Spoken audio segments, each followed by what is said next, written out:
ప్రేమ్, అయినా దీనికి ఎందుకు చెప్పావు ల్యాప్టాప్ తీసుకురమ్మని? కాలికి కొబ్బరి నూనె రాయటం వరకే దీనికి తెలిసింది. అత్తయ్య, ఎవ్వరికి నోట మాట రాకుండా దాన్ని ఇష్టానికి తిడుతూ బాగానే ప్లాన్ చేసింది. ఇప్పుడు మావయ్య కూడా అన్నారంటే భరించలేక చచ్చూరుకుంటుంది కదా. అలానే ఉంది రోజా, అదే జరగాలి. హర్ష అంటే అది అస్సలు తట్టుకోలేదు. ఈ ఇంట్లో నుంచి వెళ్ళినా వెళ్ళిపోతుంది. వెళ్ళిపోవాలి అత్తయ్య, అది మనం చూడాలి. ఇంకా చూస్తావే, తీసుకెళ్ళు. నువ్వు ఆగు నిషా. పోయింది ప్రేమ్, ఇంకేం చూస్తావు? అంకుల్, మీరేంటో చెప్పండి. మీరేమనరని దీనికి పొగరు. 4 చివాట్లు పెట్టండి. ఈ నిషా చామంతిని ఏదో చెయ్యాలనే ఇలా చేసినట్టుంది. ఎప్పుడు అనని అయ్యగారు ఏమన్నా అంటే నిజంగానే అస్సలు భరించలేదు. బొసై, మాట్లాడవే. పని మనిషి మొహందానివి. నీకు ఏం తెలుసని తీసుకొచ్చి పాడు చేశావు? అవును నిజమా, నిజమే. నేను పనిదాన్ని. నాకేం తెలుసులేండి.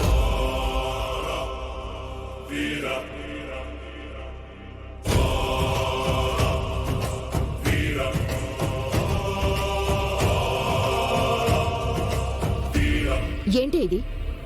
ఏదో పాతకాలం గుమాస్తాలు రాసుకునే పద్దుల బుక్లో ఉంది.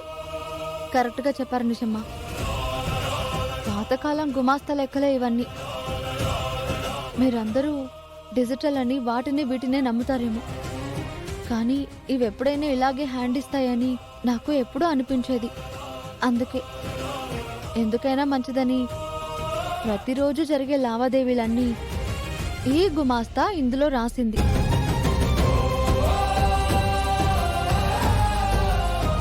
కాబట్టి ల్యాప్టాప్ పనిచేయకపోయినా ఈ పుస్తకంలో రాసుకున్నవి ఎప్పటికీ అలాగే ఉంటాయి.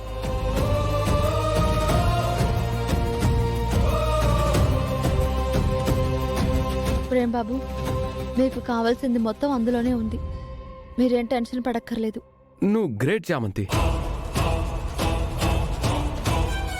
అవును చామంతి, మేమంతా ఎంత కుదిరితే అంత పేపర్లెస్ గా వెళ్దాము అనుకుంటాం. ఇంత డేంజర్ ఉంటుందని ఈ ఇన్సిడెంట్ తో ప్రూవ్ చేసావమ్మా. నువ్వు ఫిజికల్ గా అకౌంట్ మెయింటైన్ చేసి చాలా మంచి పని చేస్తున్నావు. నువ్వు చెప్పింది అక్షరాల నిజమేనమ్మా. ఎప్పటికైనా మనం మన ఓన్ హ్యాండ్ రైటింగ్ నే నమ్ముకోవాలి.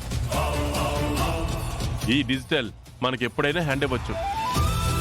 దూరపు ఆలోచనలు కలదానివని మరొకసారి నిరూపించావమ్మా.